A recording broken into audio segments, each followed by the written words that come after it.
salah satu silsilah hadisnya beliau, Imam Malik bin Anas an Imam Syekh Az-Zuhri an-Nafi Maula Ibnu Umar an Ibnu Umar an Umar bin Khattab an Nabi Muhammad sallallahu alaihi wasallam bit tatabu'i yai.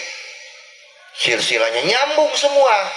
Imam Malik gurunya As-Syekh Az-Zuhri, Imam Az-Zuhri muridnya An-Nafi Ibnu Umar, Nafi Ibnu Umar muridnya Ibnu Umar, Ibnu Umar muridnya Umar bin Khattab, Umar bin Khattab muridnya Kanjeng Nabi Muhammad sallallahu alaihi wasallam. Dari Nabi Muhammad kepada Imam Malik ada 5 tobakoh, ada 5 tingkatan. Harus ada yang namanya tobakoh tingkatan. Yang meriwayatkan sahabat itu adalah tobakoh pertama, tingkatan pertama. Contoh yang lain, seperti Imam Syafi'i punya murid Rabi bin Sulaiman dan Al-Muzani. Betul, Ki? Ini adalah artinya tobakoh pertama di zaman Imam Syafi'i, murid Imam Syafi'i ini yang meriwayatkan kaul-kaulnya Imam Syafi'i. Kita ringkas sekarang yang namanya Ahmad bin Isa. Ada 2 Ahmad bin Isa itu. Ada Ahmad bin Isa Al-Basri yang dianggap sebagai leluhurnya Ba'alawi, dan ada Ahmad bin Isa Al-Baghdadi. Ahmad bin Isa Al-Basri wafat 345 Hijriah. Ahmad bin Isa Al-Baghdadi wafat 350 Hijriah. Cuma 5 tahun bedanya. Makanya Kaibat itu rujukannya apa? Pada Ahmad bin Isa Al-Baghdadi yang punya putra 3, Muhammad, Ali, Husain. Cocok dengan saya karena ini orang Baghdad, dia bukan ulama. Makanya Ahmad bin Isa Al-Baghdadi disebut juga dengan Ahmad bin Isa An-Nafat, Ahmad Al-Abah. Beliau adalah seorang pengusaha minyak kaya raya, dan beliau bermadzhab Syiah. Kalau tidak Syiah, imamnya Syiah Ja'fariyah. Dan keluarganya dari semenjak dulu abad keempat, makamnya sekarang itu di Wadi Salam, daerah Najaf, Irak, sampai sekarang membiayai keluarganya. Dari mulai beliau sampai sekarang masih ada keturunannya membiayai acara festival Karbala. Sampai saat ini masih ada keluarganya. Itu yang asli, yang di Baghdad. Nah, sekarang kita cerita bahwa beliau ini kan bukan ulama, bukan ahli hadis, bukan mustahid mutlak, tapi diriwayatkan dalam 13 sampai 14 kitab. Diriwayatkan, Kiai. Ada namanya. Lah, ini Baghdad, ini Basrah kayak Bandung, Jakarta lah gitu, nempel kotanya deketan. Sekarang Ahmad bin Isa Al-Basri ini lahirnya kan 260 Hijriah. Sekarang kita cek lihat. Saya contoh 4. Kesatu ini Imam Muhammad Ibnu Jarir At-Tabari, lahir 224 Hijriah. Kitabnya kitab Tarikh At-Tabari dan Tafsir At-Tabari. Semua ulama mengetahuinya. Mustahid mutlak mustakil beliau. Ahli hadis, mu'arikh, ahli tafsir, ahli hadis. Segala macam itu ahli segala. Imam Ibnu Jarir At-Tabari 224 Hijriah. Kemudian era kedua ada lagi Imam At-Tabarani 260 Hijriah. Kitabnya Sunan As-Saghir, Sunan Al-Awsat, Sunan Al-Kabir, dan Musnad As-Samiyin. Orang Irak.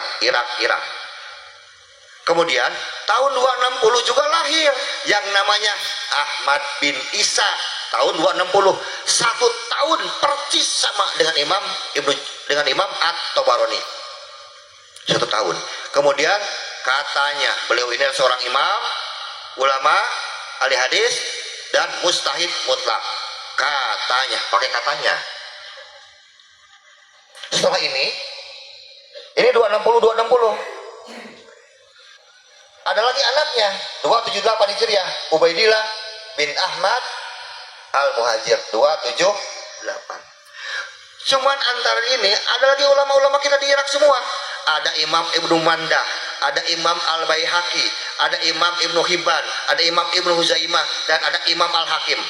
Dari mulai Imam Ibnu Jarir At-Tabari sampai Imam Al-Hakim, ini kurang lebih 400 sampai 500 tahun. Yang menarik, dari mulai Imam Ibnu Jarir At-Tabari 224 Hijriah sampai sekarang Imam sekarang At-Tabarani 260 Hijriah. Beliau wafat 360, jadi umurnya 100 tahun ya, panjang Imam Tabarani ini. Kan satu zaman dengan katanya dengan Ahmad bin Isa. Pertanyaannya, semua ulama yang hidup di zaman Imam Ibnu Jarir at-Tabari semuanya diriwayatkan dalam kitab-kitab Imam Ibnu, dalam kitabnya Imam at-Tabarani diriwayatkan. Cuma satu ulama yang tidak diriwayatkan dalam kurun waktu 226 Hijriah sampai 360 Hijriah. Dalam jangka waktu 120 tahun cuma satu ulama yang tidak diriwayatkan oleh Imam Tabarani. Siapa namanya? Ahmad al-Muhajir, Ahmad bin Isa.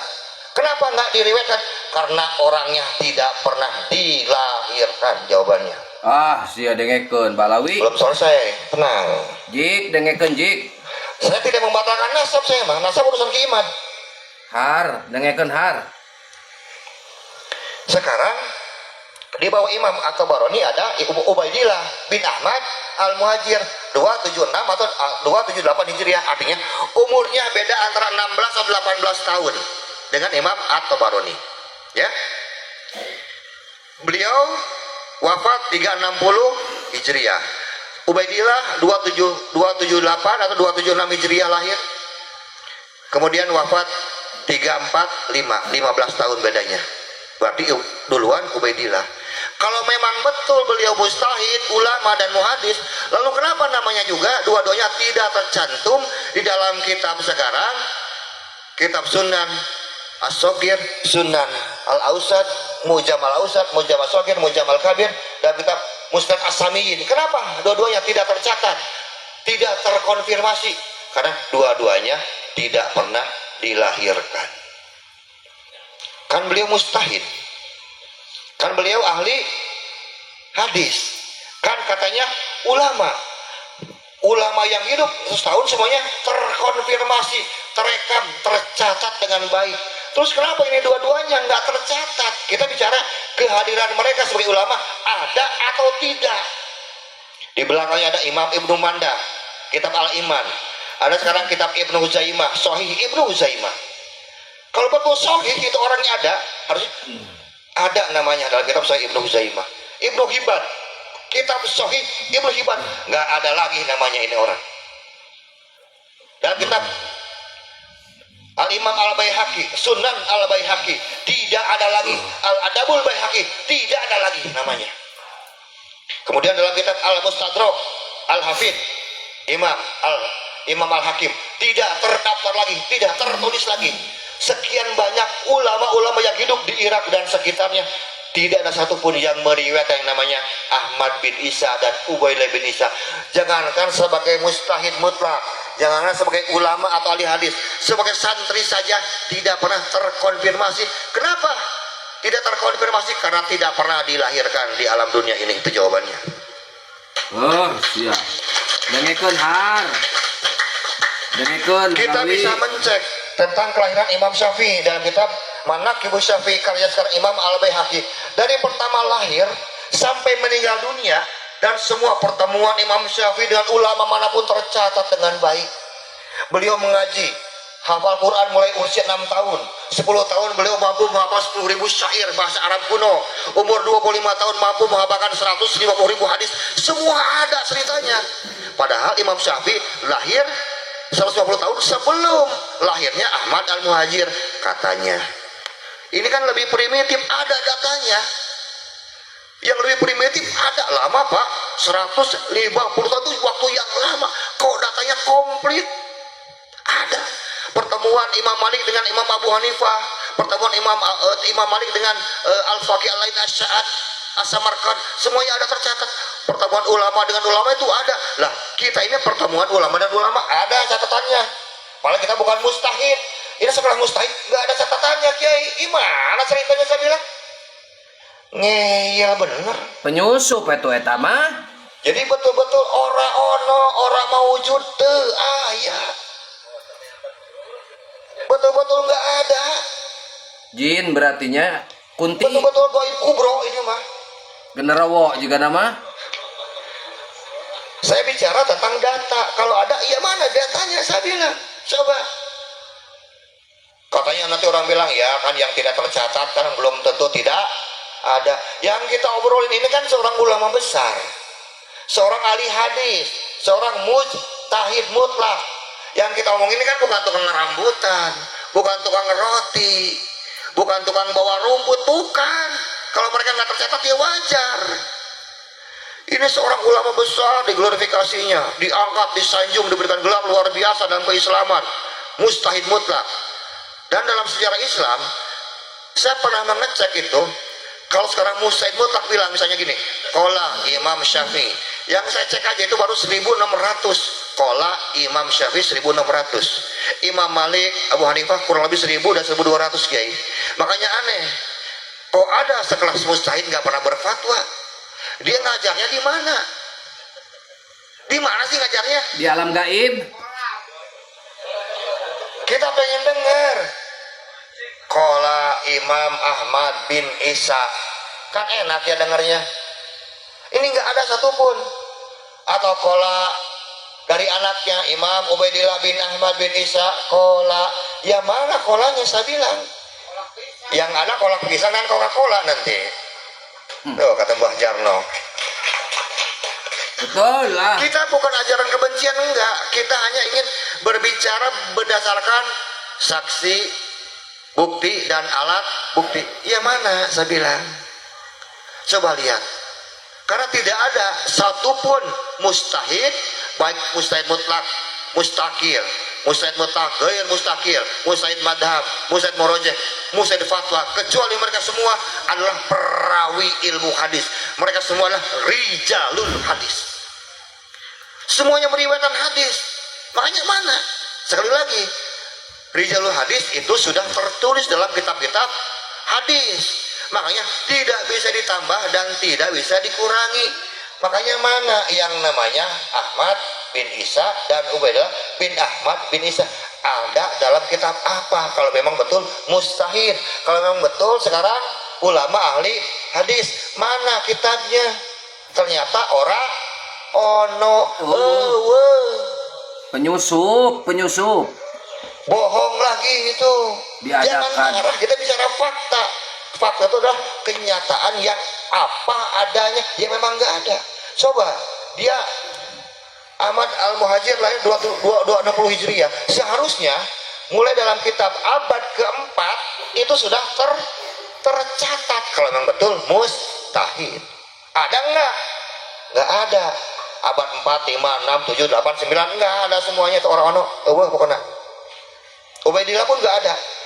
Karena tradisi ulama kita, ketika ulama ini hadir dalam satu zaman, itu sudah mulai diriwayatkan oleh ulama-ulama yang hidup sejaman dengan mereka. Jadi posisi mereka yang meriwayatkan ini adalah sebagai saksi hidup. Seperti tadi Anas bin Malik jadi saksi adanya Kanjeng Nabi Muhammad Shallallahu Alaihi Wasallam. Jadi harus ada apa yang saksi hidupnya. Semua kelahiran itu ada saksinya. Oh ini nggak ada. Istri kita kalau lahir aja yang jadi saksi siapa? Kelahiran anak-anak kita. Kita RT, RW, DKM masjid, tetangga, itu saksi syahadah namanya. Padahal bukan keluarga bangsawan kita itu, bukan keluarga kerajaan. Ini kan katanya keluarga bangsawan, keluarga kerajaan. Terus yang jadi saksi kelahiran seorang Ahmad bin Isa dan Ubaidillah bin Ahmad bin Isa, mana saksinya? Nggak ada lagi. Nabi Muhammad ada saksinya, pamannya Abu Jahal, betul Kiai? Ada saksinya, sampai senang ya, sampai pada kita riwayatnya bit tatabui dengan estafet nyampe. Ini sudah lebih modern, jauh lebih modern. Kalau dibandingkan dengan Kanjeng Nabi, usianya kan berarti sekitar 250 tahunan. Jadi kita mundur 250 tahun ke belakang, sudah riwayat Nabi Muhammad ada saksi hidup lahirnya, pamannya. Nah ini lebih maju, lebih modern, lebih metropolitan. Dan harus tahu, abad 3, abad 4 di Irak itu zaman keemasan Islam dinasti Abbasiyah, di mana semua ulama merapikan semua catatannya. Ulama adalah saling bertemu, saling sowan. Kalau ada yang tidak punya riwayat akan minta kepada ulama yang lain, akan dimasukkan. Kalau dia nggak lengkap akan minta dilengkapi. Sedang ada penerjemahan dari kitab-kitab yang berbahasa Hindu, Persia, berbahasa Yunani, Romawi abad 3 dan 4. Inilah tempat hidupnya Ahmad bin Isa atau Ahmad bin Al-Muhajir, kalau memang ada, harusnya teriwayatkan, terdokumentasi dengan sangat baik kalau ada. Karena apa? Semua ulama abad 3 dicatat dalam kitab-kitab ulama abad keempat. Ulama-ulama hidup abad keempat semuanya dicatat dalam kitab-kitab ulama abad kelima dan seterusnya. Termasuk masalah nasab yang saya ketahui dari risetnya Kiima dan kawan-kawan, bahwa Ahmad bin Isa al-Baghdadi yang punya anak Muhammad Ali Husain itu diriwayatkan dalam kurang lebih 42 kitab, Kiai. Bukan 4 kitab, 42 kitab, dan semuanya nyatanya sama, cuma 3. Muhammad Ali Husain abad ketiga di sini sampai abad 9 semuanya 3 sepakat ijma bizamani, sudah sepakat semua zaman, fikuli zaman sudah sepakat. Tiba-tiba tahun 985 muncul Ali As-Sakron mengisbat lewat mimpi anak-anaknya Ahmad, itu ada 4 dengan Ubaidillah. Pertanyaan saya kan sederhana, ini abad 9 mengatakan anak Ahmad itu 3, Muhammad Ali Isa. Ini merujuk kepada kitab abad berapa? Abad ke-8. Kitab abad ke-8 mengatakan bahwa anaknya 3. Ini merujuk kepada kitab abad ke-berapa? Abad ke-7. Abad ke-7 kepada abad ke-6. 6 kepada ke-5. 5 ke-4. 4 ke-3. Semuanya sama. Cuman 3 anaknya. Muhammad Ali Husain. Makanya saya tanya, itu Ali As-Sakron mengatakan anaknya Ahmad bin Isa 4 itu merujuk kepada kitab yang mana? Jawabannya dapat mimpi. Kalau mimpi mah jawab sama mimpi lagi aja lah. Mimpi kok jadi hujah, saya bilang. Nah inilah salah satu kejahatan Ali As-Sakron abad 9 sampai abad 11. Waktu di Bali kan saya pernah bilang bahwa Ba'alawi ini secara keluarga, Ba'alawi ini berasal sekarang dari dinasti Fatimiyun. Dinasti Fatimiyun berasal dari dinasti sekarang Bani Lewi. Bani Lewi sekarang dari kerajaan dinasti Seba, kemudian dari dinasti Mu'in, kemudian dari kaum Samud, dari kaum Ad, dari Bani Iram, dari Al-Fasyad bin Saleh bin Sam bin Nuh. Jadi Ba'alawi ini anak cucunya keturunan dari Nabi Hud alaihissalam. Hanya ada lintas keturunan dari kaum Ad dan kaum Samud yang sampai sekarang belum bisa dibantah. Karena yang Nabi Muhammad nggak mungkin punya darah itu, Kiai. Makanya wajar kalau mereka sombong dan songong. Yang paling besar ada dalam sejarahnya Bani Lewi itu kan anaknya Yakub. Dan memang dari 12 anaknya diberikanlah kewenangan otoritas keagamaan kepada Lewi. Makanya nggak aneh kenapa sekarang orang-orang Ba'alawi ini dalam urusan agama pengen paling besar, pengen paling hebat, pengen paling hebring, bahkan sampai pakai gelar imam besar, imam jumbo. Embung eleh itu nggak mau kalah itu. Oh siap, mendingan kapanggih Jadi nggak salah kok kalau mereka ini memang punya gen Yahudi. Tapi kan banyak orang Yahudi soleh, jangan salah, nggak orang Yahudi brengsek semua, enggak. Contoh, di Israel itu kan banyak masjid.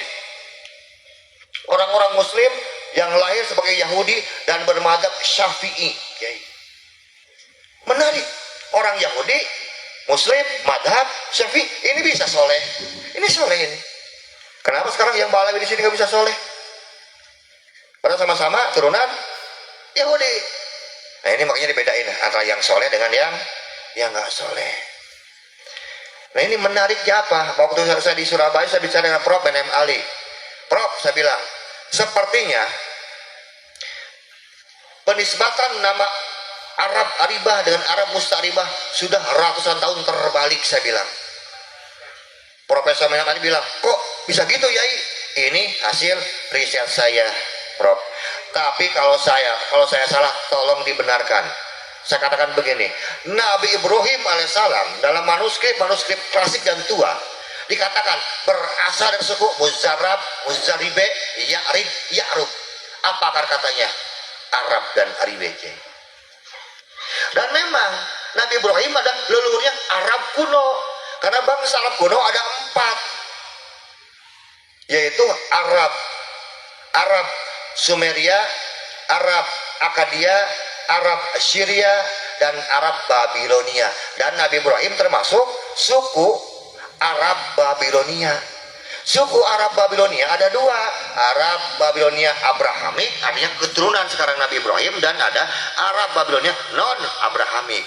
Dari Arab Babilonia Abrahamik ada tiga, dibagi tiga, ada Ismailiyah, Yakubiyah, dan Madyaniyah, yaitu suku Nabi Shu'aib yang sudah musnah, yai. Mereka semua berarti suku Arab, baik Nabi Ismail dan Nabi Ishak jelas-jelas suku Arab murni, yaitu Arab Aribah, bukan Arab Musta'ribah. Kenapa? Berdasarkan ilmu pengetahuan zaman sekarang, biologi modern, ternyata bahwa haplogrup C hanya dimiliki oleh suku bangsa Arab yang 4 tadi, Kiai. Artinya sudah terbalik. Jadi Bani Ismail adalah Arab Aribah, bukan Arab Musta'ribah. Arab Musta'ribah artinya Arab yang diarab-arabkan. Ratusan tahun dalam kitab-kitab sejarah terbalik. Makanya orang-orang Ba'alawi, orang-orang Yaman, mereka mengisbat diri mereka adalah Arab Aribah, Arab murni, padahal Arab Musta'ribah. Mereka tidak masuk dalam suku golongan bangsa Arab yang 4, nggak ada satupun. Kenapa? Karena dari Abir punya anaknya 3, Falih, Samud, dan Yoktan atau Kohtan. Dari Falih turun kepada Nabi Ibrahim alaihissalam, Kiai. Terus ke bawah kabar kanjeng Nabi Muhammad SAW. Dari sekarang Samud dan Yoktan ini mereka beranak pinak mulai tahun 2200 sebelum Masehi. Ingat, 2200 sebelum Masehi di mana? Di Yaman beranak pinaknya, di sana. Dan anak Yoktan itu ada 12. Salah satunya namanya Amir bin Kohtan yang masyhur dengan sebutan Hadramaut. Itu julukan buat anaknya yang namanya Amir bin Kohtan. Kenapa ada juga Hadramaut? Amir bin Kohtan waktu meluaskan daerah kekuasaannya di Yaman, dia masuk sebuah kampung, mulai dari anak kecil, bayi sampai nenek-nenek, kakek-kakek, semuanya dibasmi, dibunuh habis, pembantaian massal. Sehingga setiap dia datang, hadirlah kematian, maka diberikan gelarlah julukan Hadramaut. Hadramaut itu bukan negara 1000 wali, negara pembantaian. Ini sejarah sudah dibolak-balik lagi ini kita ini. Nggak ada ceritanya, apalagi Tarim, negara 1000 wali. Wali dari mana? Aneh, kok ada sekarang wali yang berdoa di Tarim, Tarimnya tetap gersang, tetap miskin, perang yang tidak berhenti antara satu kelompok dengan kelompok yang lain, satu kampung dengan kampung yang nggak pernah berhenti dari dulu sampai sekarang. Katanya negeri 1000 wali, kok bisa-bisanya ada wali yang berdoa sama Allah 1000 jumlahnya, nggak dijabah, kan aneh. Wow. Wali Coba. Pentagon, wali Pentagon. Ya jangan terlalu jelas Pak, jangan, maksudnya ya kita nggak perlu menghina mereka karena mereka sudah terhina gitu, sudahlah. Oke, terima kasih buat teman-teman semua sudah nonton video ini dari awal sampai akhir, yang mana Kiai Haji Alawi Nurul Alam membantai doktrin-doktrin sesat yang selama ini dilontarkan oleh para kabib-kabib yang tidak bertanggung jawab ini ya teman-teman. Jadi doktrin-doktrin ini dibantai atau dipatahkan oleh Kiai Haji Alawi Nurul Alam ya. Jadi mungkin kalau seandainya para muhibbin atau para habaib ini mendengarkan ceramah dari Kiai Haji Alawi Nurul Alam, ya mungkin gemeteran ya teman-teman. Oke, terima kasih buat semuanya. Semoga video ini bermanfaat dan sampai jumpa di video selanjutnya.